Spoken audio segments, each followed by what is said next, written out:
Hello, you guys. How are you all? Thank you guys for being here. So it is daytime. So I was trying to, I'm sorry, I'm like 5 to 7, well, about 5 minutes late, but I was trying to rush around because I wanted to come and get on camera today. I want to start doing that again. We are about to just completely redo this entire channel, and part of it is going to be going on camera more. So, hello, you guys, and how are you? Let's see. Maybe move that way. Hey, Neat. Hey, Kelly. Hey, Mandy. Hey, Tess. Hey, Tony. Good to see you guys. Hey, Johnny, preschool granny. Hey, Luna Beans. Okay, so today we have a lot to go through. Hey, who knows? It is such a sad story, and there's a lot. Hey, coffee and skeletons. Got my coffee, my cat, and my protein shake. I'm ready. There's a lot to go through.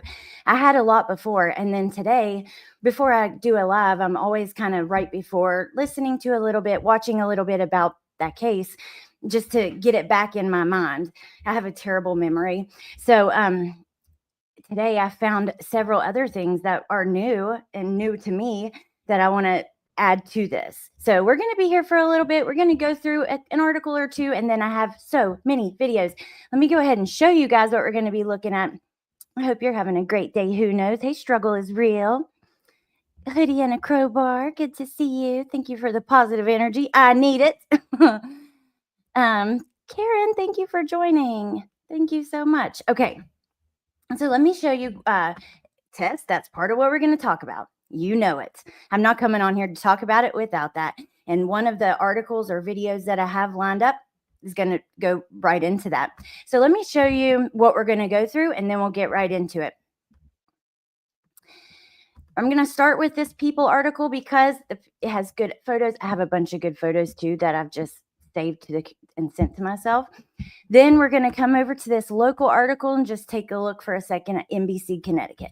Then we're going over to YouTube, and we're going to watch. We're not going to watch this. It's the court hearing. I have it pulled up just in case. Then we have a timeline of events video. It's only 3 minutes. I think it's worth watching because I remember I got some new information in that yesterday when doing this, putting this together. Then I want to show you the witness who found the storage bin that Jacqueline was found in. Then we're going to hear from her family and her grandparents. Then we're going to hear some about a neighbor and the text that the mom was sending the neighbor. We're going to talk about the court battles, the custody battles, and DCF child found dead in New Britain. So that's the plan. We're going to run through all of that together. Hey, Andy. Thank you, J13. Hey, Gavel Geeks. Good to see you. Hey, J Rose. Okay. So it's a lot to go through, but I think it's important. Yeah, I want to talk about it, and I want to talk about it all. So we'll start here. This is Jacqueline Torres. You'll hear her reference as being 12. I technically would be 11 because she was missing for a year. So Wednesday, October the 18th, a witness called police about suspicious activity at an abandoned property. This witness, and we're going to hear from her in a moment, they see somebody pull up and just dump a bunch of stuff at this abandoned property. There's a storage bin. They, investigate and find her and call police. Officers found a plastic container holding the remains of a badly decomposed child, authorities said. The remains were those of Jacqueline Mimi Torres Garcia, 12, of Farmington, Connecticut, who was murdered, according to police. I can boost it if it's bad at some point, Neat. Let me know. Oh, and my volume was way down. Way down. Okay. So the remains of a 12-year-old girl who had been missing for a year were found inside a container near a Connecticut home, and now the child's mother and 2 others are charged in connection with her death. On Wednesday, October 8th, officers with the New Britain Police Department were called to an abandoned building in response to report of suspicious behavior. As a mother, this makes me sick to my stomach, said the mayor, Aaron Stewart. In the backyard, officers discovered a large container with what was believed to be human remains. New Britain Police Chief Matthew Marino said at the press conference the remains were identified as those of Jacqueline Mimi Torres Garcia. Investigators determined that Jacqueline likely died in the fall of 2024 when her family lived in Farmington. Evidence indicates that Jacqueline was the victim of prolonged physical abuse and malnourishment prior to her death, according to Farmington Public Safety Director Paul Melanson. Hey, Pinche Becky.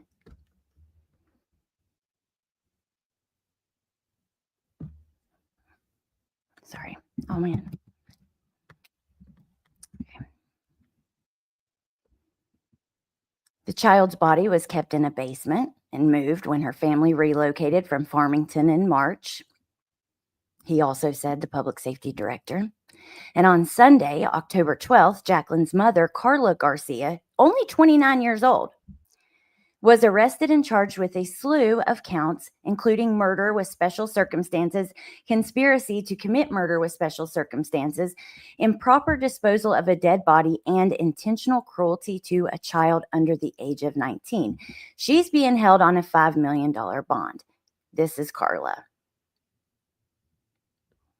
Also on Sunday, Jacqueline's aunt, also Jacqueline, 28, spelled differently though, was arrested and charged with intentional cruelty to a child under the age of 19. I'm really curious about this charge. It's quite specific. So I find that interesting. She's being held on a $1 million bond. Garcia's boyfriend, Jonathan Nantita, 30, was taken into custody on Monday, October 13th on a felony arrest warrant. He's accused of killing Jacqueline along with Garcia. Authorities allege that Nanita brought the container holding the girl's remains to the property on Wednesday. Police are continuing to investigate. Jacqueline was homeschooled. Now, this is brought up, and this is also in the news majorly today, a whole conversation around homeschooling and stuff in this area as well. The State Department of Children and Family Services was involved, in quotes. Stewart said, they were involved, but this child hadn't been seen for a year. So CPS was keeping an eye on this family and these kids, and they were involved, but she hadn't been seen in a year. And nobody was ever even concerned until she was found on an abandoned property. Kind of like with Harmony, right? Okay. Interesting. Doesn't seem like they're doing their job, but we'll get into that more. The lawmakers of Connecticut don't think so either. On Monday, Susan Hamilton, interim DCF commissioner, released an updated statement saying, we can confirm Jacqueline's siblings are safe and have been placed together in state custody. We have already begun a thorough review of our history with the family. Now, there was a GoFundMe set up for funeral costs. The organizer wrote that Jacqueline was a bright, joyful 12-year-old who brought laughter and warmth to everyone around her. She was always smiling, loved to dance, and had a wonderful sense of humor. Jacqueline cared deeply for her siblings and was a natural caregiver, always looking out for those she loved. Let's just take a look at this real quick, and then we're going to get into a bunch of videos. There's so much I want to show you. There's no way we can go over this case and not look at each one, like the witness who, when they found her, like the family members, I just think the neighbor, I think each part is so important. That's why usually I won't play a bunch of videos like that. We might watch a part here and there, watch some local news video, like something like that, one or two or part of it. But I really think this is important to see all of these because it really paints a picture, and you're missing pieces if we don't. So justice and memorial for Jacqueline Mimi Torres. There's been $69.40 raised, $9,000 goal. Our family is devastated by the tragic loss of Jacqueline. Despite our efforts to be there for her, the system failed to protect her. And we are now mourning the loss of a daughter, sister, friend. She was taken from us in an unimaginable way, and we are left seeking justice for her and trying to honor her memory. The pain of losing her is made even harder by the circumstances, but we want the world to know how much she was loved and how much she meant to us. So they're raising funds for attorneys and all of that. We're going to come back to this after we watch what they have to say, okay? So excuse me, let's just come on right over here.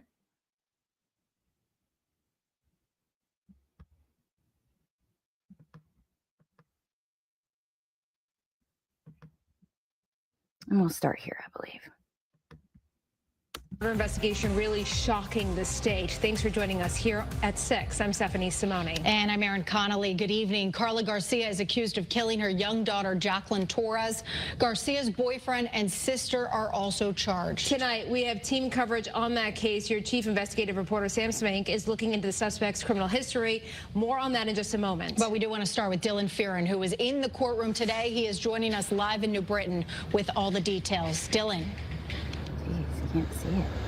Well, Erin, Stephanie, it was as intense as it could possibly get today in court over in Torrington. A packed courtroom, at least 25 members of Jacqueline's family inside the courtroom. Of course, they're angry, stunned, heartbroken. And you also had 13 court marshals inside as well, trying to keep things controlled and calm. But it was tough. Get out of here. Get out of the courtroom. This is the beginning of a long... Now, one of the family members who has the outburst in court, I can't see the chat right now, by the way, you guys, but I will come back to it. But one of the family members who has the outburst in court, we're going to hear from her in a moment. Journey to get justice for Jacqueline, her own mother, Carla Garcia, charged with murder. She realizes the camera's on her today, turning her head to hide, then starts crying when it hits her. There's nowhere to go. A heart tattoo on her neck. Now she's being called heartless. They always cry once they're, in court and they realize that the whole world is looking at me and the monster that I am. And there's no hiding it anymore. By folks in her New Britain neighborhood. I'm just glad that God, was able to get them caught and deserve what they get. Garcia's boyfriend, Jonathan Nanita, is also charged with murder. He was arrested last night, now facing a judge with a fresh black eye and cuts on his face and forehead. Bond set for the couple. They whipped his ass. At $5 Something went million down each. during that Public arrest. defenders made it clear they can't pay it. To see the guy's face and is already messed up, I'm sure where he's going, it's going to be justice before the courts happen to deal with justice, and they deserve it. Jacqueline Garcia is. There's the aunt, okay? Jay, thank you for being a member for 33 months. Good to see you. I think the police gavel geeks, but I haven't heard anything either way. Sometimes you'll see that, they'll get rough during the arrest.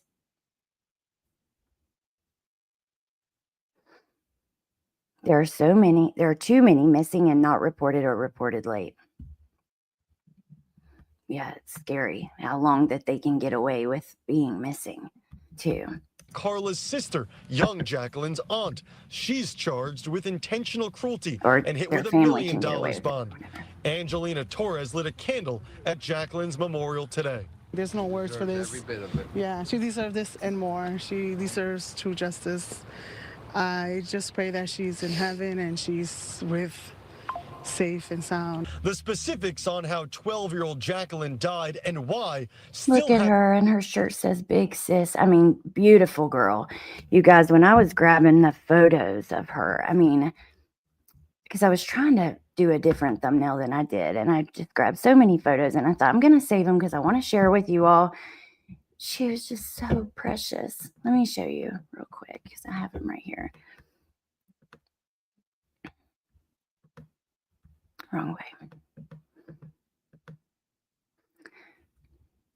way. She went by the nickname Mimi, by the way. There she is. With her dad. I think we're going to hear from him in a moment. He's in one of these videos I've got for us to watch. Here she is. Oh my God, she's so cute. Beautiful little girl. 5th grade. Congrats, graduating the 5th freaking grade. I just like this. It's an edit that somebody did. I just grabbed it because I like the picture of her with the angel wings, and her mom looks a little different there, dressed up like that. Look at her there. Oh my gosh, she's so precious.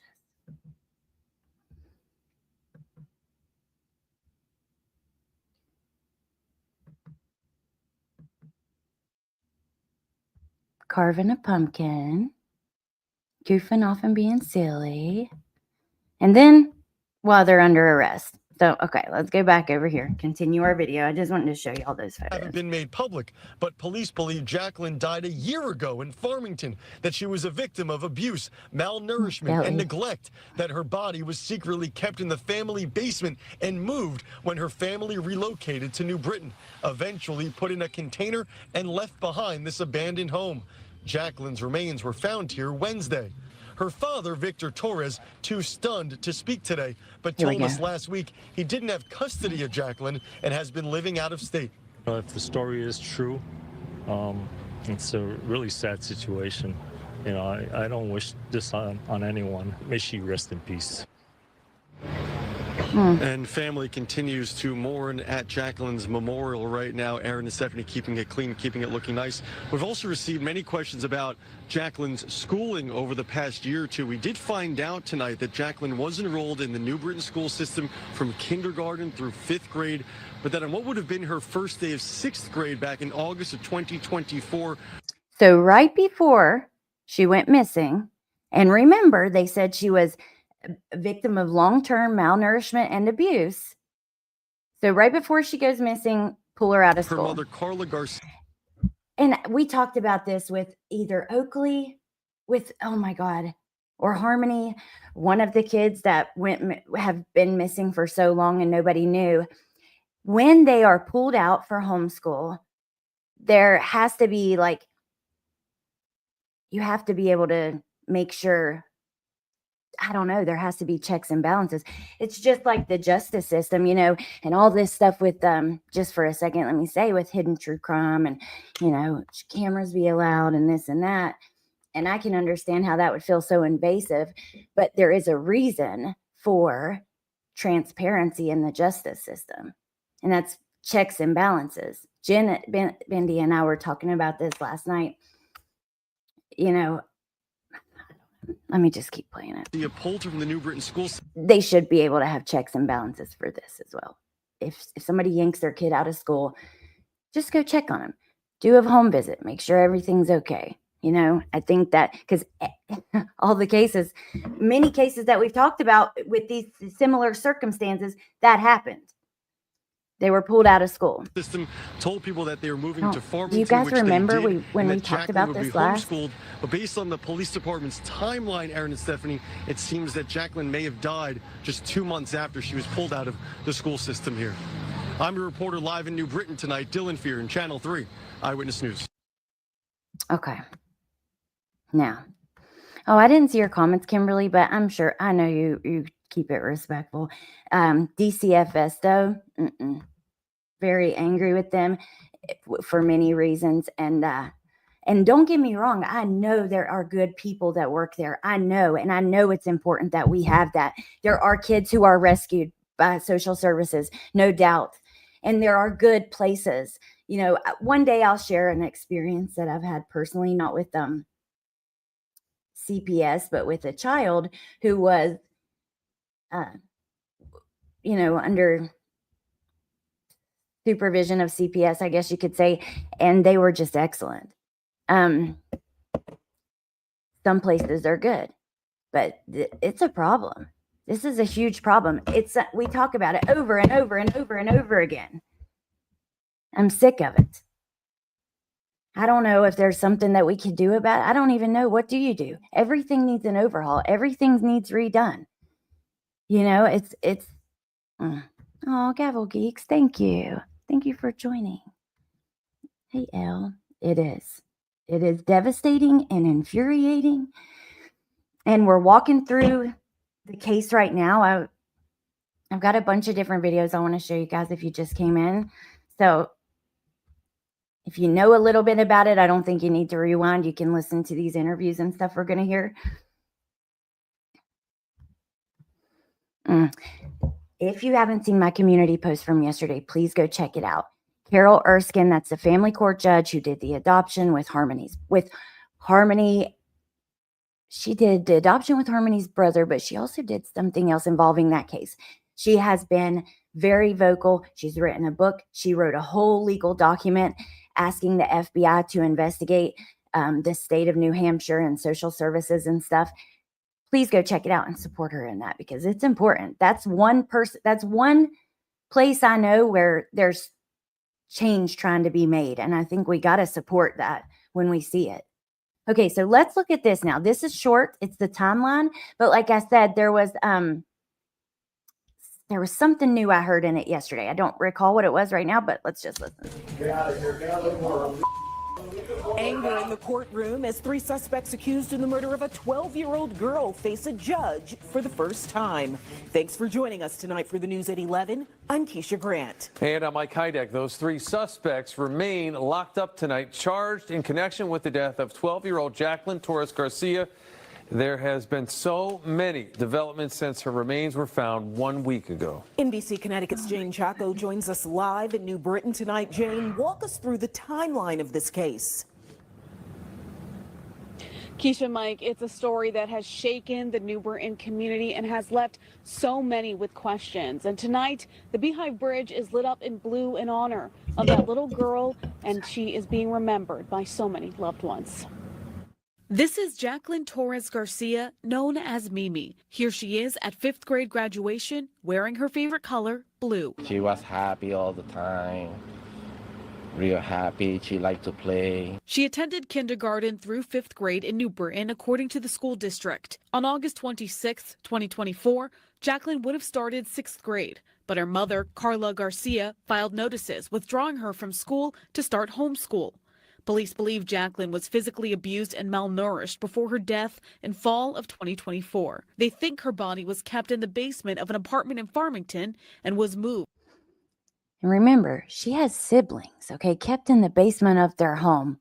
When the family relocated to New Britain in March 2025. Oh, Months go by, and Jacqueline's grandmother told us in Spanish she never saw her. Siempre decía que Jacqueline no nos quería ver cuando era mentira.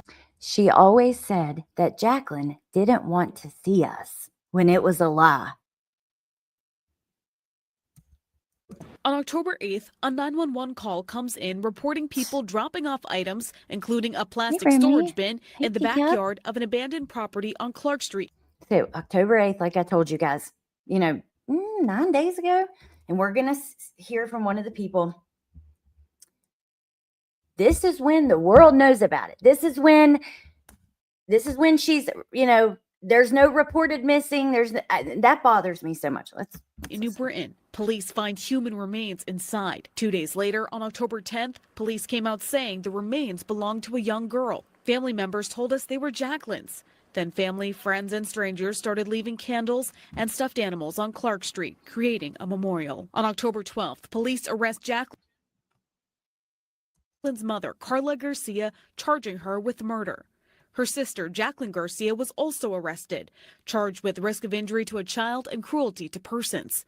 The next day, police held a press conference calling this case heartbreaking and disturbing. 35 years. I have that. I don't want to. We have so much other stuff to watch. I can post it for you guys, but This is probably one of the worst cases that Clifton we've reference. had. Police said they were still looking for Carla Garcia's boyfriend, Jonathan Nanita. On October 13th, police arrested and charged him with murder. Our cameras caught him being put into a state police cruiser, leaving New Britain PD. So he appears to have some of the marks on his face getting put in the car, but that doesn't mean, I don't know. I'm just assuming like my opinion of what I think could have happened, but I don't know. Facts and circumstances of the case, the nature of the charges. The next day, October 14th, all 3 appeared before a judge for the first time. Family of Jacqueline Torres Garcia packed the courtroom, emotional at the sight of her alleged killers. Yelling out, things like that. Okay, so now, next video I want to look at with you guys. This is the witness we're going to hear from. I actually saw this on Grizzlies because I watched Grizzlies live yesterday. And I had that saved with the timestamp because I could not find this interview. It was hard. And then somehow it was recommended to me, even though I searched for something, like I searched something looking for it, scrolled and scrolled and scrolled, quit. And then like 5 minutes later, it was recommended to me. So we have it. Thankfully, let's take a look. And new tonight, a woman who claims to be one of the anonymous tipsters who found the body of 11-year-old Jacqueline Torres Garcia has now come forward, speaking at the young girl's memorial. Thank you for joining. 1 second. 7 says, I think we already have far too many laws and regulations. The bigger problem, in my opinion, is the laws aren't being followed.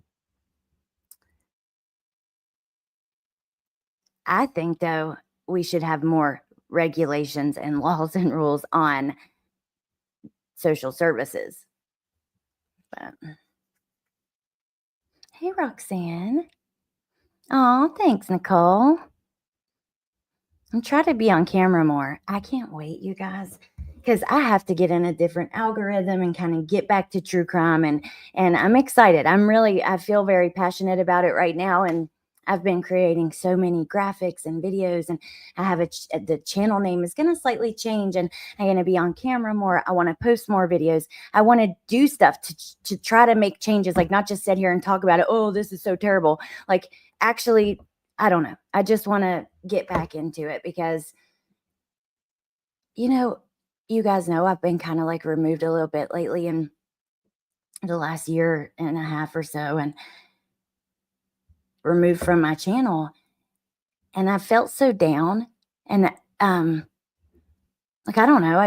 I feel better. It's just something I want to do. So that's what we're going to do, but not to go on a tangent. Listen, I'll be on camera more. I'm going to try. All that to say that. Joining us here for the Fox 61 News at 5. I'm Tim Lammers. And I'm Sarah Sanchez. She recounts the chilling details of finding that storage bin, hoping it was just full of clothes, only to realize it contained a body. Yeah, Fox 61's Jamel Johnson has her story on the moments leading up to that discovery. Thanks, Gavel. Behind me is the abandoned home where police found the body of Jacqueline Mimi Torres Garcia. But a woman we spoke with. What was the train of thought? Why this home? It's like a busy area. Isn't that bizarre? Why there? And Gavel, we should talk about a case together or something. If you're interested, let me know, because I would love to do that. Remy says, I think we need accountability when it comes to social services.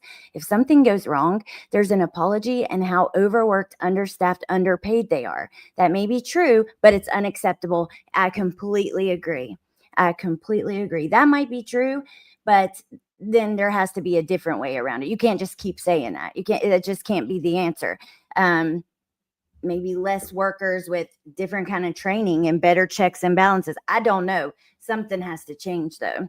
But in a lot of places, like where I used to live, the social services there wasn't actually a state organization. They were like contractors hired by the state, which is like another layer of what do you do?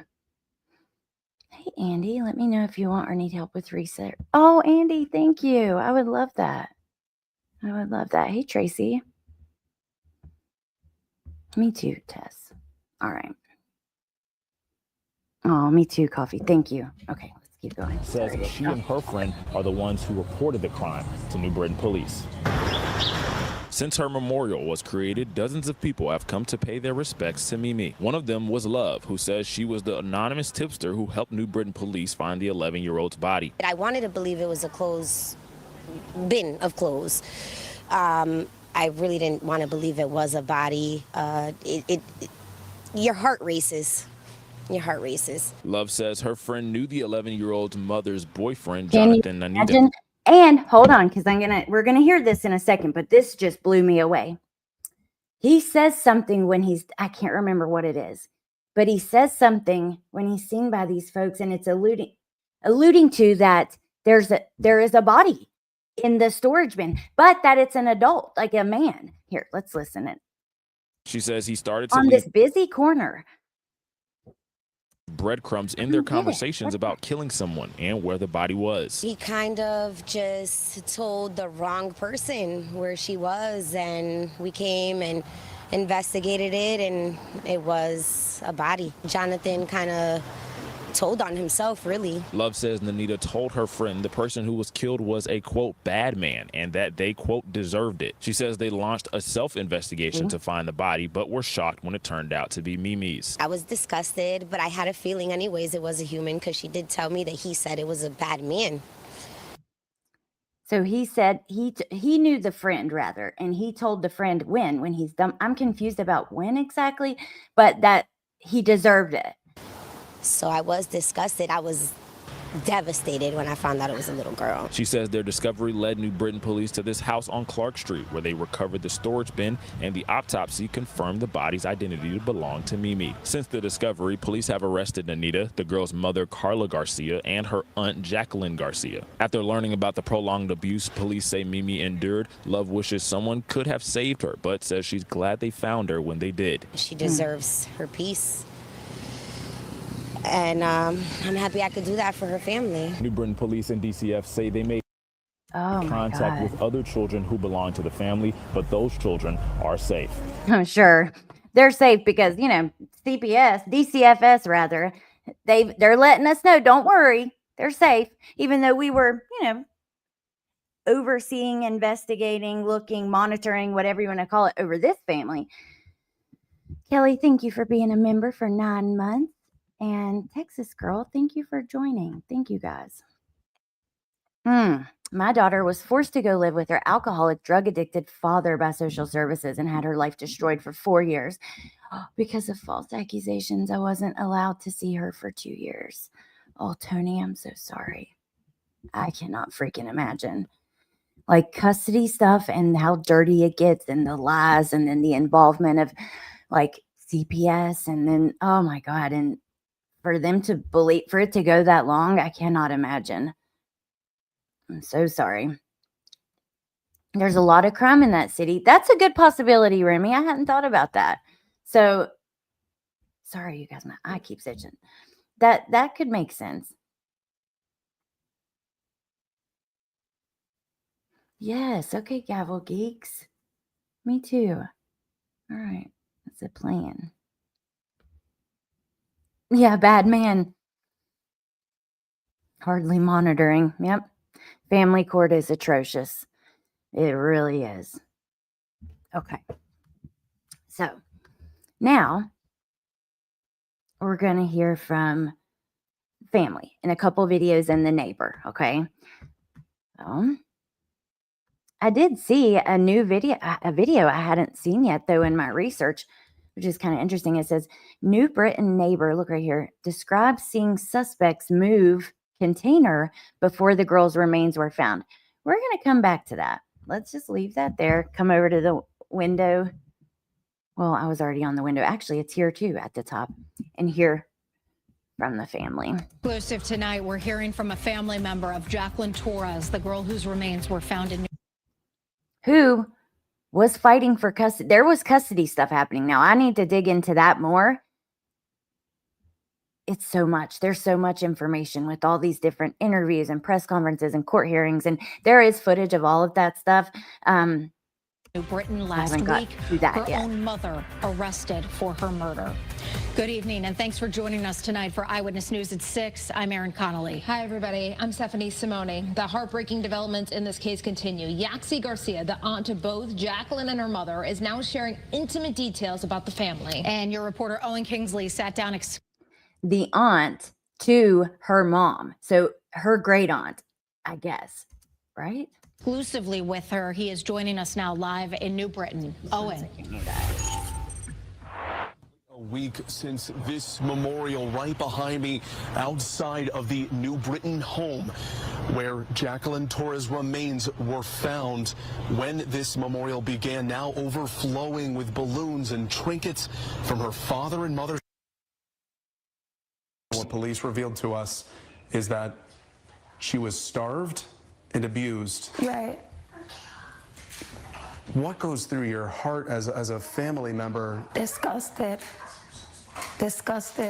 I'm thinking, what was this little girl thinking? Her last moments, how fearful she was. In 1 week since the discovery of Jacqueline Torres's remains, we've learned she likely died about a year ago, and her mother, Carla Garcia, is accused of How hiding could you her not body think that? since then. Let me pause on that. I have to comment on that. How could you not think that? What her last moments were like, what she was thinking, how she felt. Was it, oh God, and we don't even know what happened yet to her exactly. We know that she had long-term malnourishment and stuff, so it possibly could have been something like that, like a long, slow thing, but we don't know. Yaxie Garcia is only 11 years older than her. Just pause, side note for in the chat. Have y'all seen that Emmanuel Harrow's dad pled guilty to taking his life? Niece Carla. She says she helped raise her, as well as Carla's sister, Jacqueline Garcia. She met Jonathan and Anita years ago when they began dating. She had heard from family that Jonathan had abused Carla. He was beating on her, doing some crazy stuff to her. Yaxie Garcia says Jacqueline Torres was largely raised by her father's side of the family, but Carla gained custody of her about 3 years ago, bringing her into a household with her and Jonathan. When I found out that Carla had custody of Mimi, my jaw dropped, and I said, how? Despite having gone on family vacations with one another, the family drifted apart in recent years. So I heard that yesterday, and I thought about it because now that I live at the beach and I moved away from where I used to live, my family that still lives there, they will come here all summer and we'll go down to the shore together, out to the water here together and vacation together. But there are times with some of them that come where there's a couple months we don't speak at all. My mom will talk to him on Facebook or whatever, but I don't know.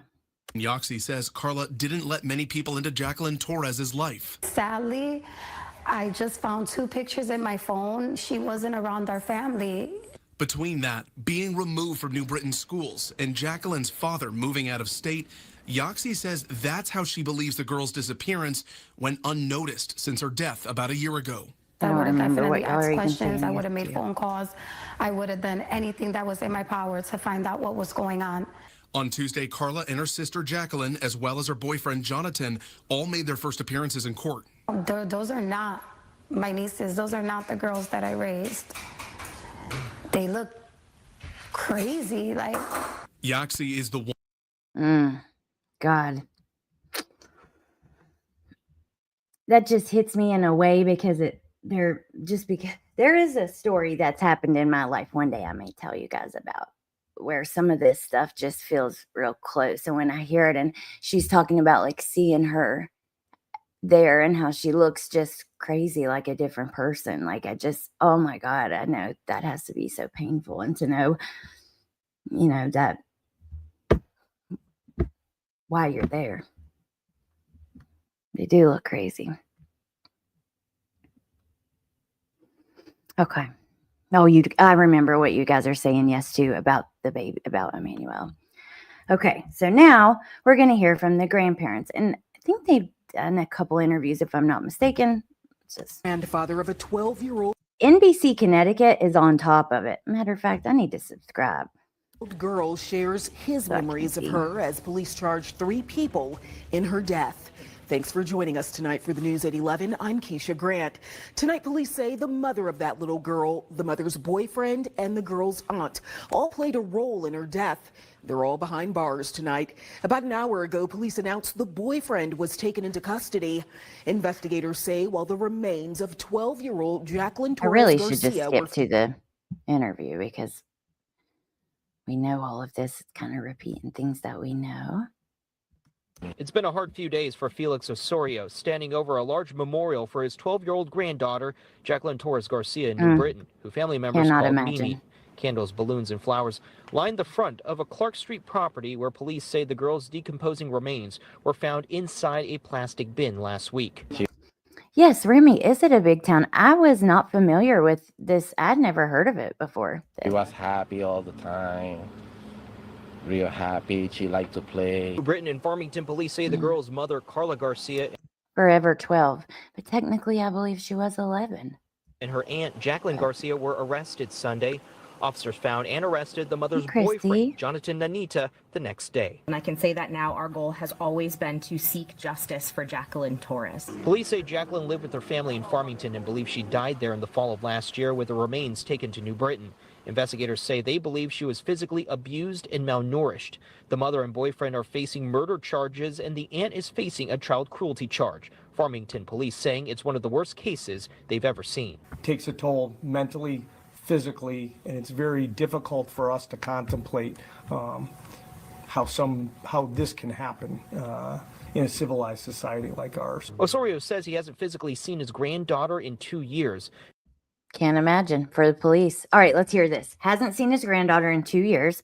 And that the mother would always make excuses to his son, the father, about why his granddaughter couldn't FaceTime him. He was thinking all the time that Mimi just don't want to see him, and he don't want to push her. Only God is helping me. God is helping me to pass this process. I've been with her forever, and I'm always going to be here. He says the focus now turns to justice, seeing the strength of community support at the memorial.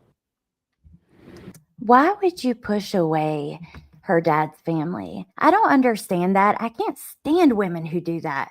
I don't care if you don't have a relationship with him. Doesn't your child deserve to be loved by all of their family?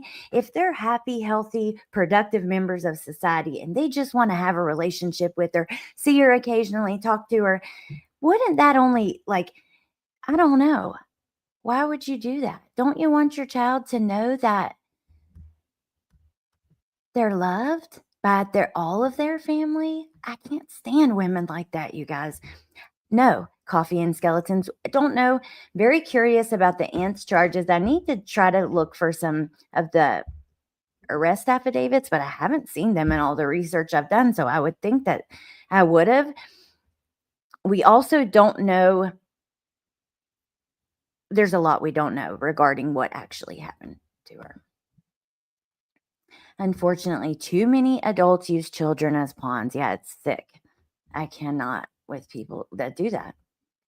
And then Remy said, let's see, it's a concentrated town that's about 100,000 people, give or take.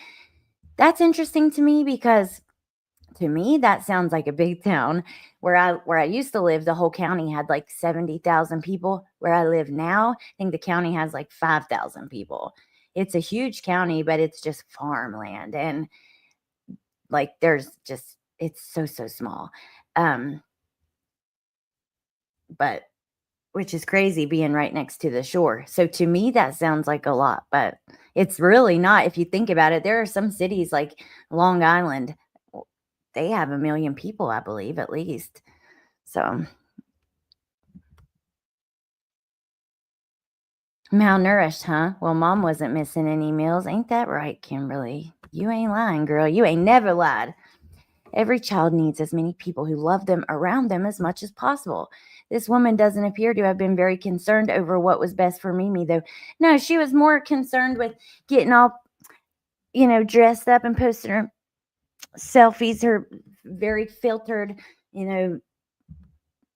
social media pictures and shit like that. But when you see those pictures and you see this girl with like makeup, like I showed y'all a second ago, let me go back to that one. Because it's like,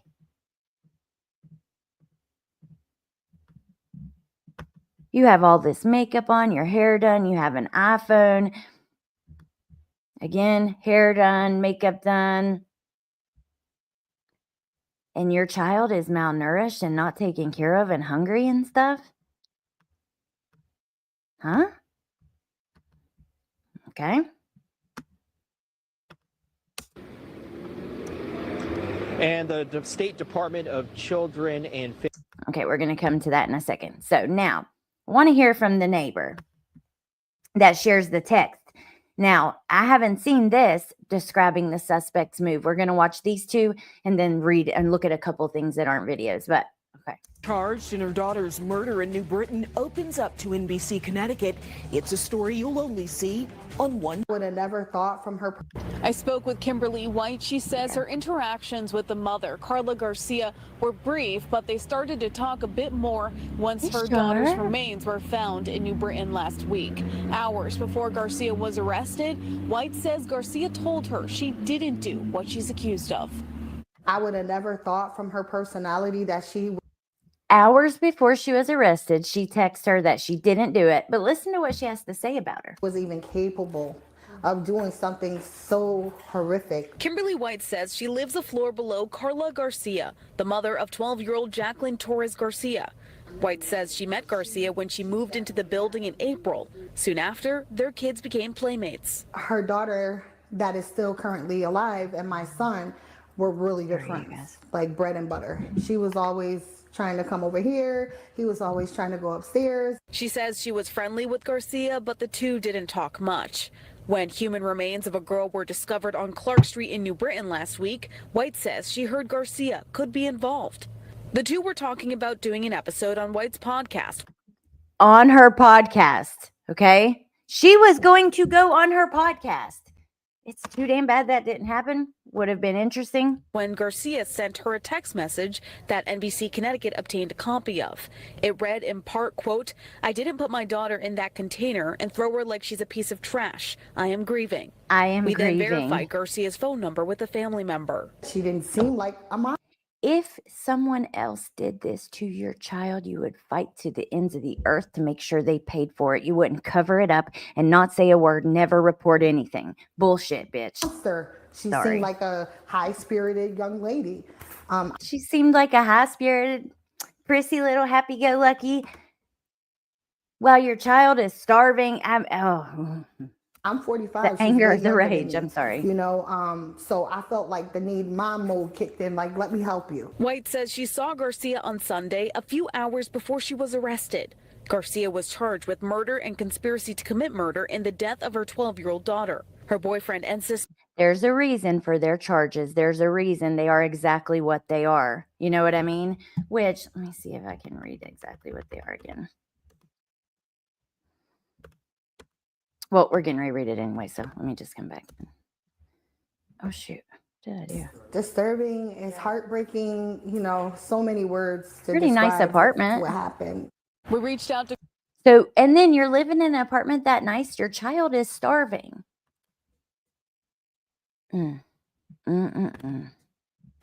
Okay. And they didn't say what her podcast was. Very similar to Crystal's story. True, Tess. Or Teacup, I'm sorry. I don't know why I called you Tess. I read Tess right above. Sure, I can't believe. Thank you for being a member 50 freaking months, dude. That's crazy. Thank you. Wait, let me see if it's still up so I can look at who the dude's bangs.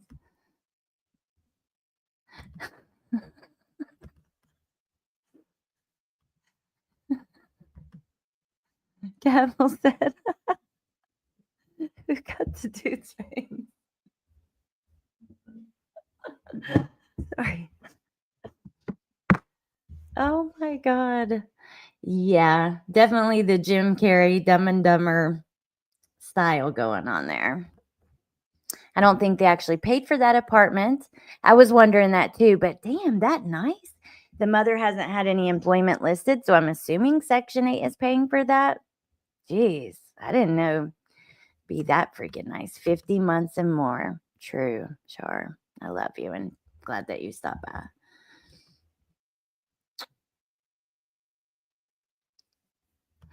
What bangs? Dude, hold on.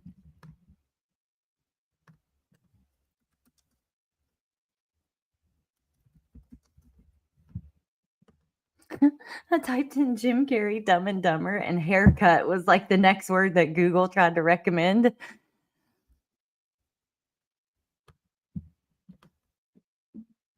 I mean, like this. Jeez Louise. Okay, so real quick before we go, I'm going to start doing this more with unknown cases, known cases, daytime lives, and evening lives.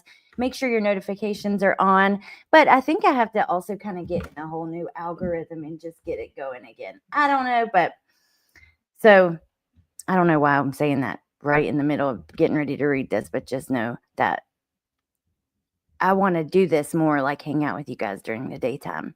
Okay.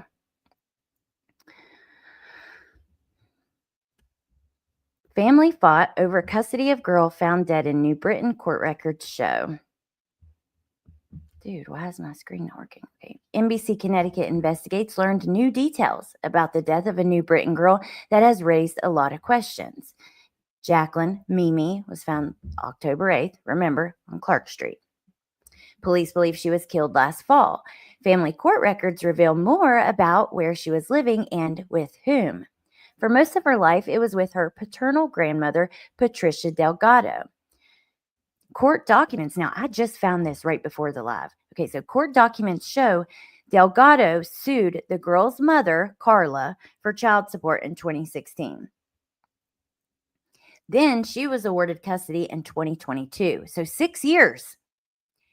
DCF took her away from me. I felt they forced me to hand over the girl, and I went to court, and they told me that the grandmother no longer had any rights to take or even see the child. Now, that's some states, grandparents have no rights. And if the parent just barely does enough to get the kid back, like Adam Montgomery, look at him. Anybody can get their shit together for a few months. Can they keep it together, though? Oh, that's bullshit. Delgado said her mom, Jacqueline's mom, would not let the family see or talk to Jacqueline. DCF did not respond directly to Delgado's comments. The agency has said it is reviewing the history with the family. Records also indicate Garcia and the girl's father, Victor Torres, had a custody arrangement that he alleged she wasn't honoring. He took her to court in 2023. So there we go. Dad fighting for custody. Dad trying. He's actually taken her to court, which is that's a lot because it's hard for a man, you know, in some states. Some are more equal, more conservative states that are more old-fashioned. They kind of favor the mother. A man going to court, asking for more time, willing to pay whatever, do whatever, you know, a lot of men don't do that. Unfortunately, I can't believe that's almost a norm in our society that they can just be pieces of shit and not take care of their kids, but it happens. So he said, I want to see my children on weekends like agreed when given joint custody, or any day for that matter, he wrote in when he took her back to court. Garcia then sought sole custody. It was granted June 2024, and police believe Mimi died in the fall. Garcia and her boyfriend are facing charges, and they're due in court on November 14th. I want to know more about the custody. I want to know more about the nature of the charges, why for each person, which we're going to look at before we go again. And there's some things I want to know. There's going to be follow-ups to this live here. So Connecticut lawmakers, DCF failed child found dead in New Britain. A pair of high-ranking Democratic lawmakers chastised the Connecticut DCF Thursday for its handling of the case of a former New Britain girl who was allegedly abused and murdered by family members. In a joint statement, the House and Senate chairs of the Legislative Committee on Children directed blame at the state's child welfare agency for failing to protect Jacqueline, whose remains were discovered last week. Which we know that. Now, DCF was involved with the family, though little information about their role has been publicly released. In their statement, State Senator Cece Maher and State Representative Corey Paris provided no additional information, but expressed anger at DCF for its handling of the case, calling the death of Torres Garcia a, quote, horrific situation, unquote, that, quote, should not have happened, unquote. And they have a statement that says, as we learn more, it is becoming apparent that DCF failed her. DCF has one of the most important roles in our state, and when it accepts less than 110%, our most vulnerable children are left in harm's way. With children like Jacqueline suffering the consequences, the statement reads, "It's clear that DCF did not meet the moment here, and we need answers as to how and why this happened, as well as assurances that we can make certain it never happens again."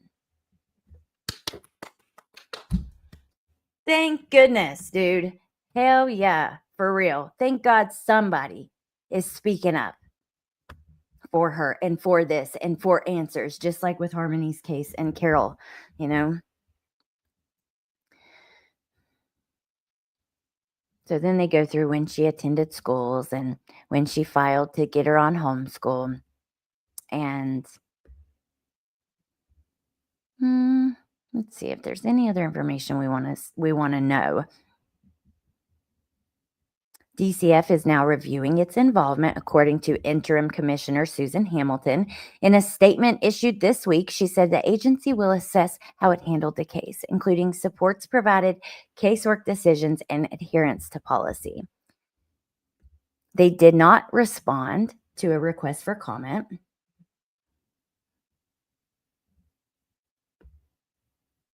They give a timeline about what we've already talked about. I'm not going to go back through that. Dad saying he wants to see them. Parenting plan that was mutually agreed upon. The full custody. Now, here's some homeschooling stuff. And this is, we'll have to get into this in part 2 because I don't have a lot of information. I've seen it doing my research like today that there was some stuff being talked about in the local news and stuff regarding homeschooling.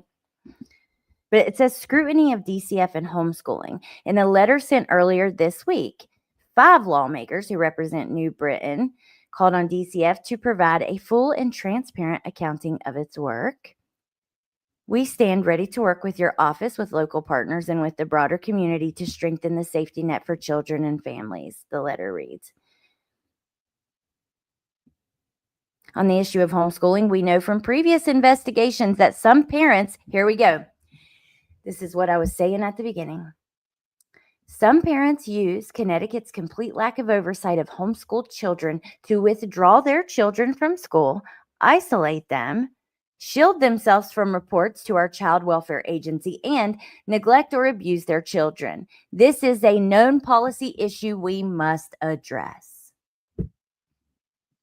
Loopholes in the law allow abusive parents to remove children from school in order to prevent referrals to DCF.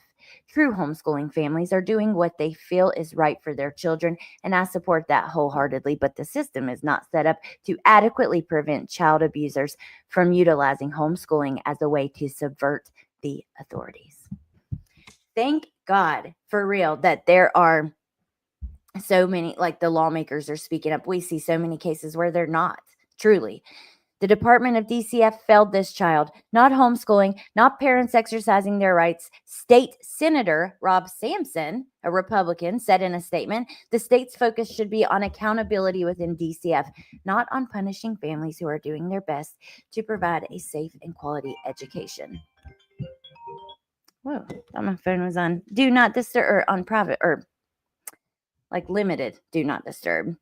So that's where we're going to wrap it up.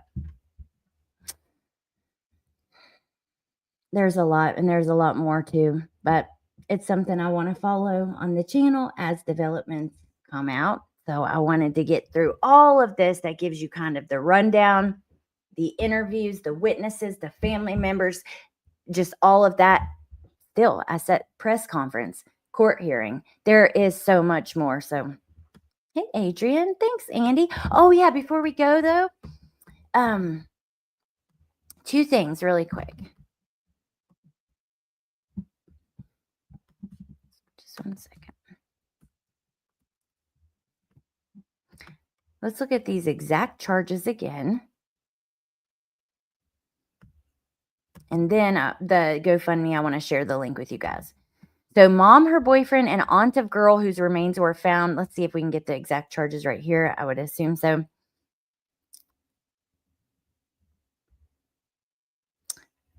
Okay, so mom's boyfriend was in a stolen vehicle trying to get away. and he was involved in a crash when they were chasing him. There was a brief struggle when he got out of the vehicle, and police were trying to place him in handcuffs. Is that how his face got like that? Car crash, struggle. Medics were called to the scene to evaluate him, and then he was transferred to the police department. So I would think so. But her body was in advanced decomposition, which we know that. I had assumed they would list the exact charges. Okay. So mom has been charged with murder with special circumstances, intentional cruelty, conspiracy, unlawful restraint, risk of injury to a child, and tampering with evidence in violation of she's been charged with a bunch. But they don't, let's see. Nanita has been charged with murder with special circumstances, conspiracy to commit, risk of injury, unlawful restraint, intentional cruelty, improper disposal, and tampering. So let's just think about this for a minute.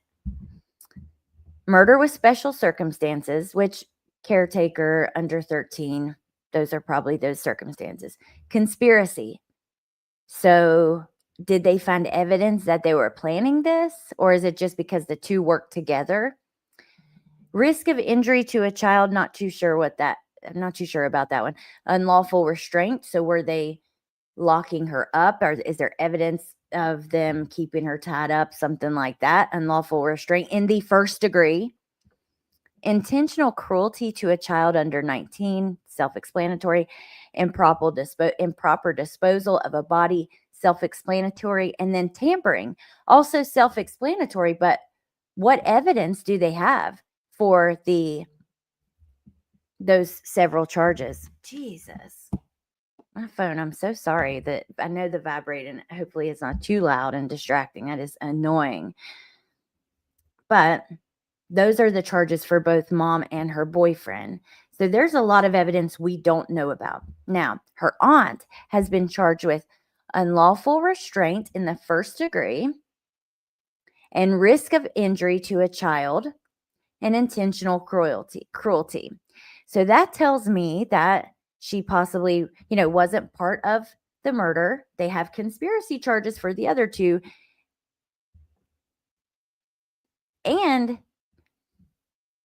yeah, there must be evidence they have on the other two together they don't have on her. However, that to me, in just my opinion, makes me believe if they have her charged with unlawful restraint in the first degree, risk of injury to a child, and intentional cruelty, that makes me think there's some sort of evidence that she was also maybe tying Jacqueline up or something like that. I don't know, but that's the way it sounds to me. I didn't realize that the family was wearing shirts with her face on it. This is a pretty good article. It has some new information. Marshals, the courtroom was so crowded, marshals had a challenge to find room for the attorney to sit in the gallery, and there was an outburst between the arraignments of Nanita and Carla. The warrants are sealed. So there we go. That's why, remember I said I have not seen them anywhere, and I would think that they would be, usually local news will have them hyperlinked in their articles. So we don't know, but the police called this one of the worst cases they've ever seen. We're just going to have to wait and see on some of that. The cause of death is pending, according to the medical examiner. Here's the GoFundMe. I'm going to share it with you guys. You can check it out in your own time, or if you want to help or whatever, make sure you guys have it. Have they assigned counsel yet? I'm not sure, Remy. I don't have a factual answer for that because they had there was someone there, but is that going to be their permanent attorney or just like I don't know. That's not a good sign that it's sealed. Does that mean that it's do you think that means that it's just more disturbing, graphic, more stuff or what do you mean? I think I thought about that, Remy, when I was talking about the aunt. Is it possible she will later be charged with murder? Cutie pie. A lot of charges.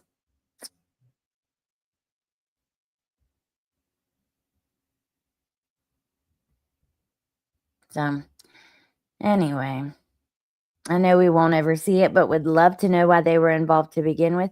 If it goes to trial, we might, but you know, I don't know. All I know is we're going to follow it. I'm going to follow it along the way. Even if I'll either post videos or lives, I really don't care if it only gets 5 views. I'm still going to talk about it. It's something that I'm feeling invested in at this point. Do you guys get like that? There are certain cases that you like watch, follow, whatever, and you just get invested. And there are certain cases that it's hard to even retain the information. No, Remy, no child or human should ever have to endure this. That often means that what was done was horrific. It may simply be because she was a minor, though. That's what I was thinking, though, the first one when you said that. Hey, guilty of crime. Happy Friday. All right, you guys. We keep seeing new worst case we have ever seen. Apparently, hell has a basement because the cases keep coming. Yep, they sure do. But thank you guys for being here. We'll have lunch together more next week. I appreciate you guys. And yeah, I got to go get ready for football and all that. Our football game tonight is at 4 p.m.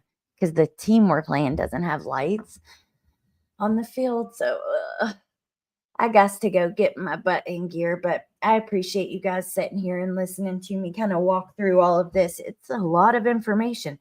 Imagine if we had the damn warrants and all the affidavits and all that information. Jeez. Which I wish we did, but yeah, me too, Coffee and Skeletons. Okay, I'll go check it out right when this ends. So, thank you, Gabble. I'm glad that you were here. I'm glad all you guys were here. Take care, Remy. You guys have a great day, and I will see you soon. Oh, it's 5:30 already, Shar. Well, have a good evening. You guys have a good day, and I'll see you not just soon, tomorrow. Bye.